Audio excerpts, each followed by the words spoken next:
Muito bem, vamos passar para o principal assunto do dia no mundo hoje. Vamos ao noticiário internacional.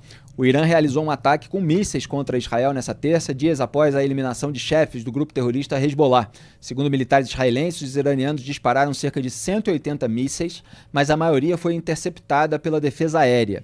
Durante o ataque, mísseis iranianos foram avistados sobrevoando a cidade velha de Jerusalém, um local de peregrinação para muçulmanos, cristãos e judeus.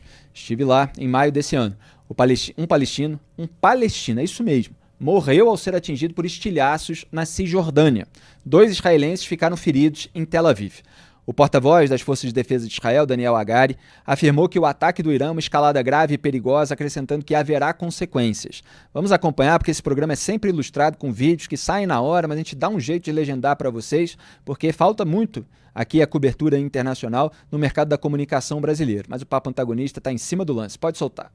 Iran launched a large-scale attack of over 180 ballistic missiles directly from Iranian soil at the State of Israel. There were a small number of hits in the center of Israel and some other hits in the southern Israel. The majority of the incoming missiles were intercepted by Israel and a defensive coalition led by the United States. Iran's attack is a severe and dangerous escalation. There will be consequences. Our defensive and offensive capabilities are at the highest levels of readiness. Our operational plans are ready. We will respond wherever, whenever, and however we choose, in accordance with the directive of the government of Israel. Iran and its proxies have been attacking Israel since the 7th of October on 7 fronts. Iran and its proxies seek the destruction of Israel. The Israel Defense Forces will continue doing everything necessary to defend the state of Israel and protect the people of Israel. A gente também tem um print com a postagem do Major Rafael Rosenstein numa rede social. Ele que é o porta-voz das FDI, nascido no Brasil, é um brasileiro israelense. E ele disse lá em português: estamos em alta prontidão na defesa e no ataque. Protegeremos os cidadãos do Estado de Israel. Esse ataque do Irã terá consequências. Temos planos, agiremos onde e quando decidirmos. E agora a gente vai exibir 2 vídeos com a chuva de mísseis. Pode soltar o primeiro, produção.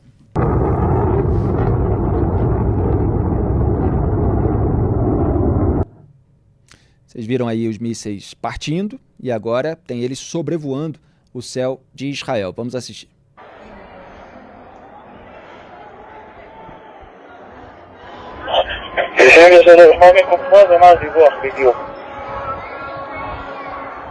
וואו, עשרות טילים.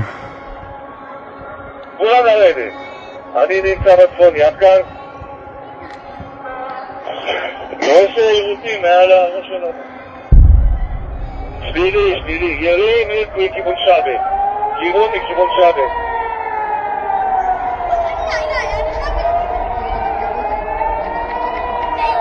תשעים ושלוש. שאף אחד לא בחוץ, תיכנס למרחב מוגן.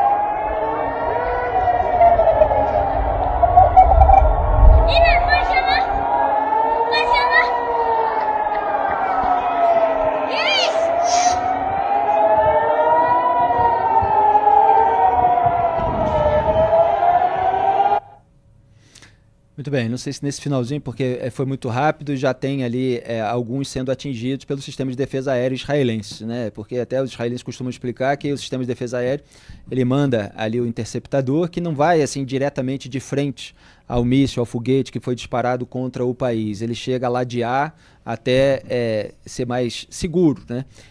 Esse momento de atingir aquela munição para que não atinja, não mate civis israelenses. Então tem todo um aparato tecnológico construído e que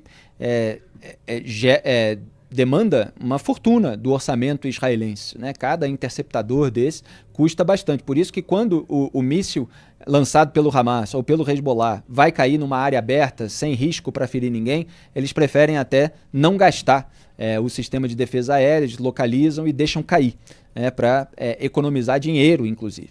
E esse é o segundo ataque direto iraniano contra Israel em 2024. Em abril, após o bombardeio de um prédio ao lado de um consulado do Irã em Damasco, na Síria, o Irã lançou mais de 300 mísseis de cruzeiro, mísseis balísticos e drones contra Israel. Quase todos foram interceptados no ar com a ajuda de caças da Jordânia e de aviões e navios dos Estados Unidos. Em meio ao ataque, eu vou dar aqui a pauta inteira, do Teixeira, depois a gente comenta, porque está tudo interligado e a gente ainda tem um discurso do Netanyahu. Em meio ao ataque com mísseis do Irã a Israel nessa terça, 2 terroristas mataram 6 pessoas em Jaffa, nos subúrbios de Tel Aviv.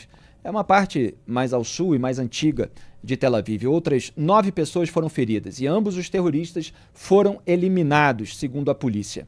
A gente, inclusive, recebeu algumas imagens muito fortes para mostrar aqui no programa, de cadáveres no chão, tanto de civis quanto dos próprios terroristas. Pelo menos de um deles já saiu a imagem. Segundo o jornal israelense Times of Israel, um dos terroristas estava armado com um rifle de assalto, enquanto o outro portava uma faca.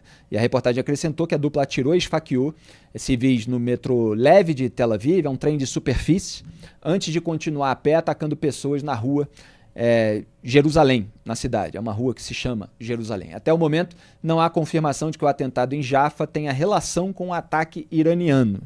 Mas estamos falando aí de um terrorismo como um todo. Vamos exibir o vídeo que a gente separou, que não contém tantas imagens fortes assim.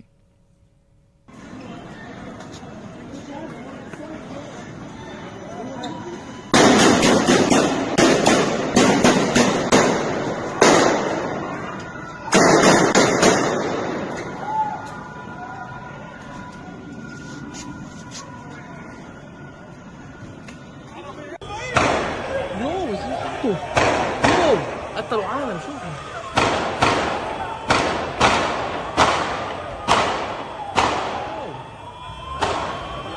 شوفوا جوا بس اللي قتل. Deu para ver ali os dois atirando. E a gente tem também o pronunciamento do primeiro-ministro Benjamin Netanyahu sobre os ocorridos dessa terça-feira. Pode soltar a produção que eu legendei em português. אזרחי ישראל, בפתח דבריי אני שולח תנחומים למשפחות נרצחי הפיגוע הנפשע ביפו ואיחולי החלמה שלמה לפצועים.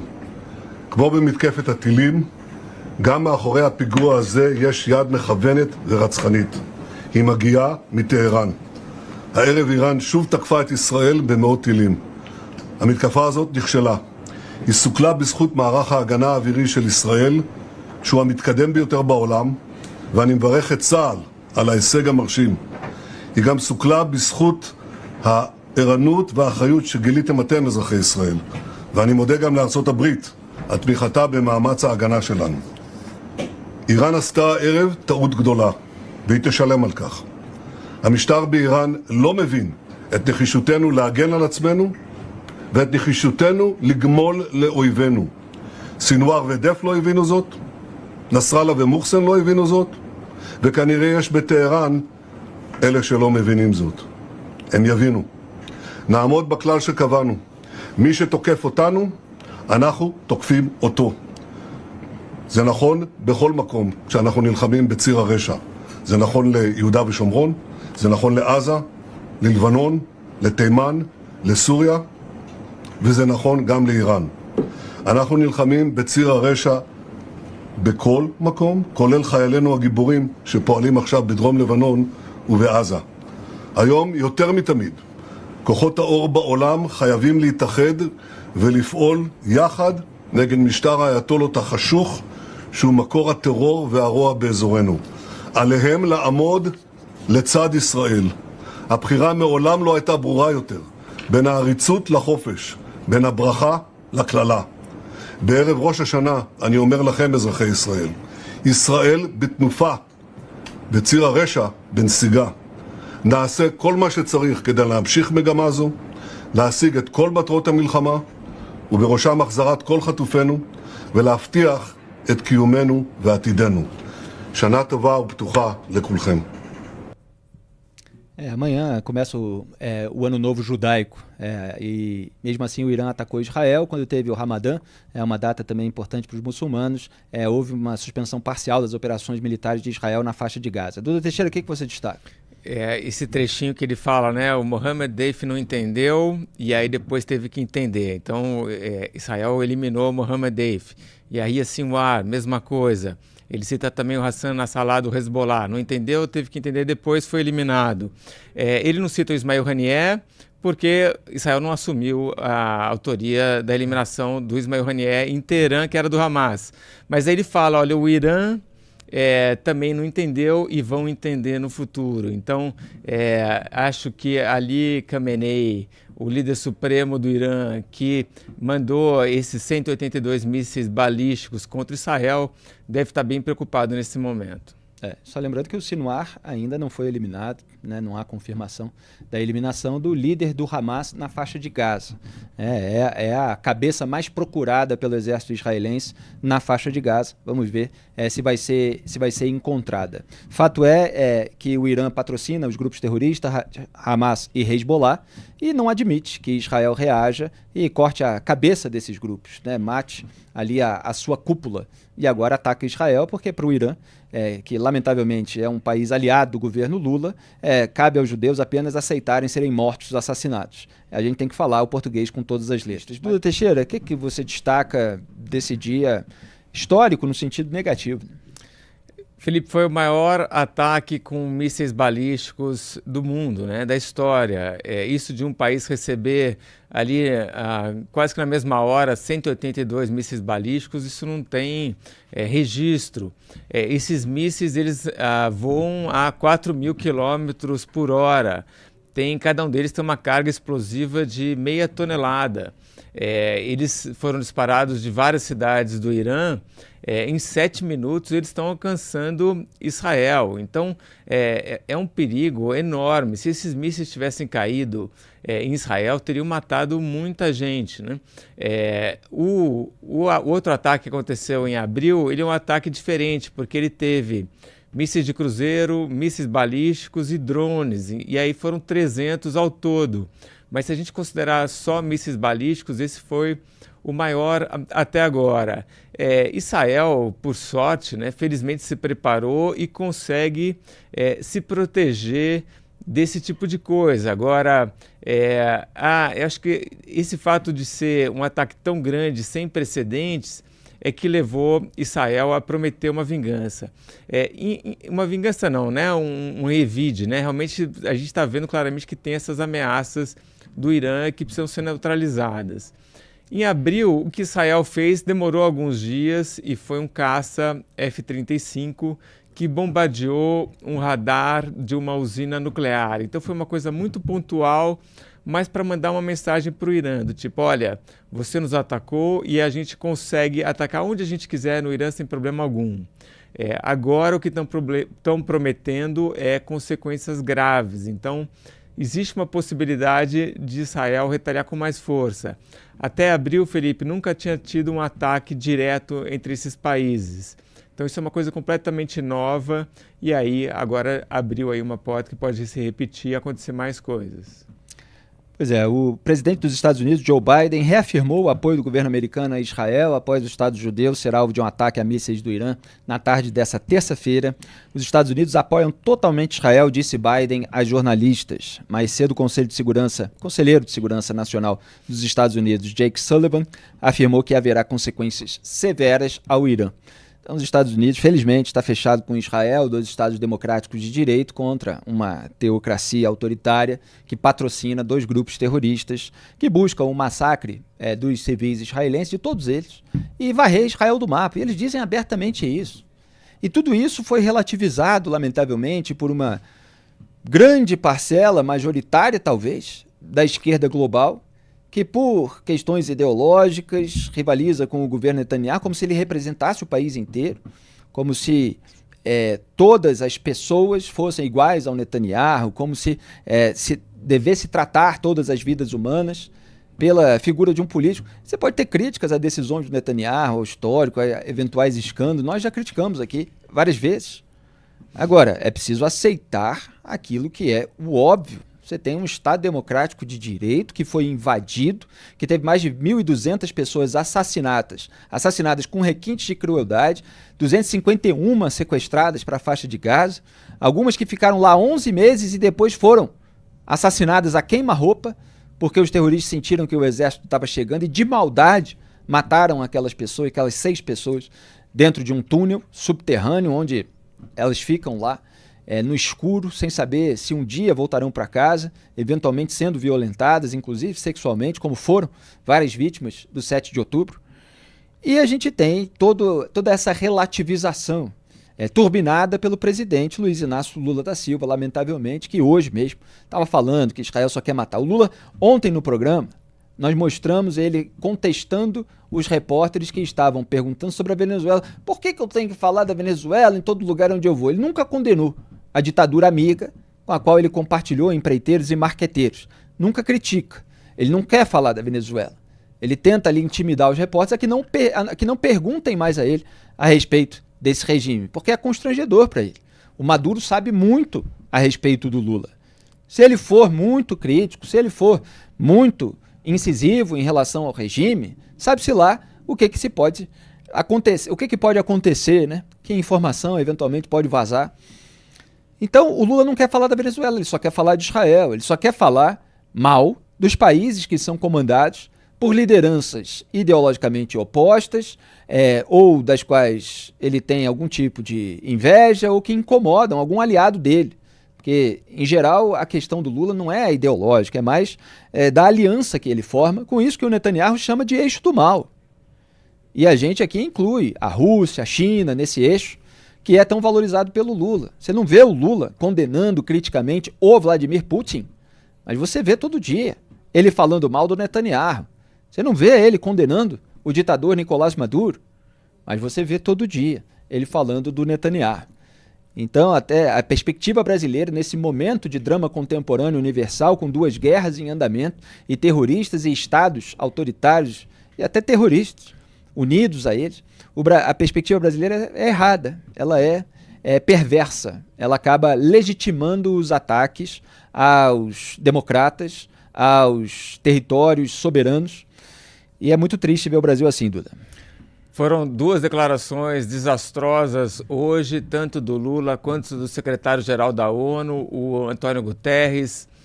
Já desde manhã, os Estados Unidos já tinham avisado Israel de que um ataque iraniano era iminente. O Irã também tinha prometido fazer esse ataque.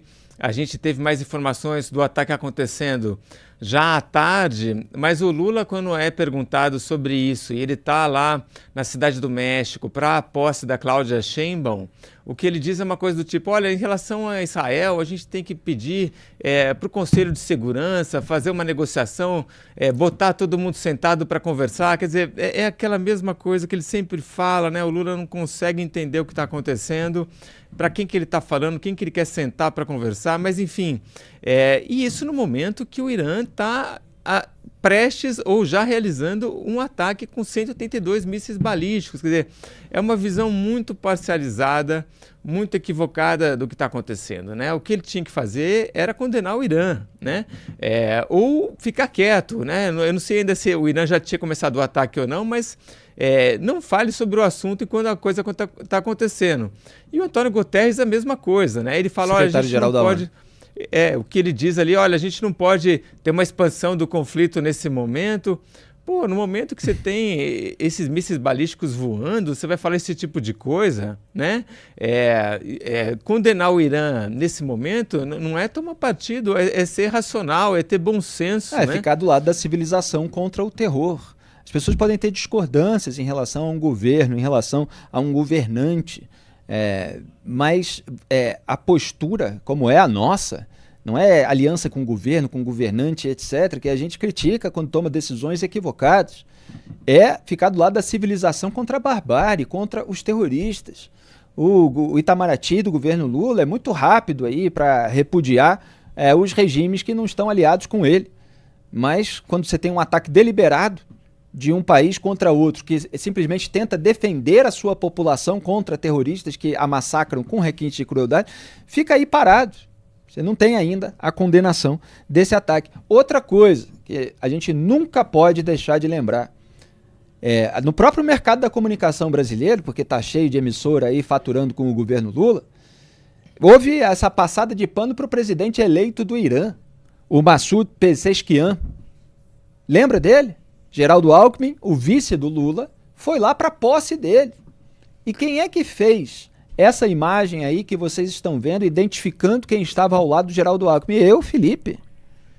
E aí depois uma parte da imprensa, não toda, foi atrás, repercutindo. Vocês podem até procurar no Google, já falei isso aqui no programa.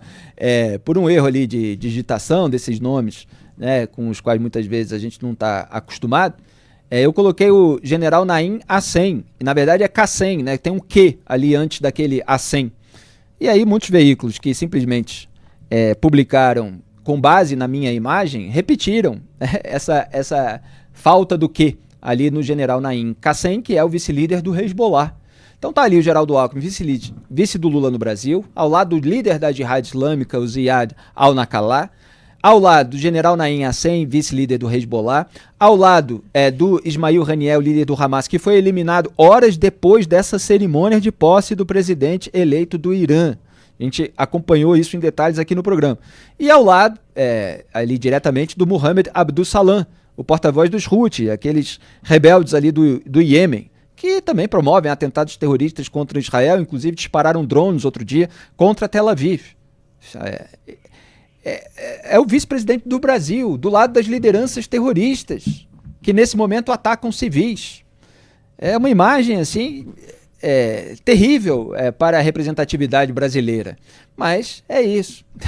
É o vice-líder do governo Lula. Vamos ver, produção, também. A gente já falou, inclusive, com brasileiros que moram em Tel Aviv, lá no centro de Israel, e a gente tem a imagem que os moradores de Tel Aviv receberam no celular, me parece, do comando, da frente de comando doméstico, né, de Israel.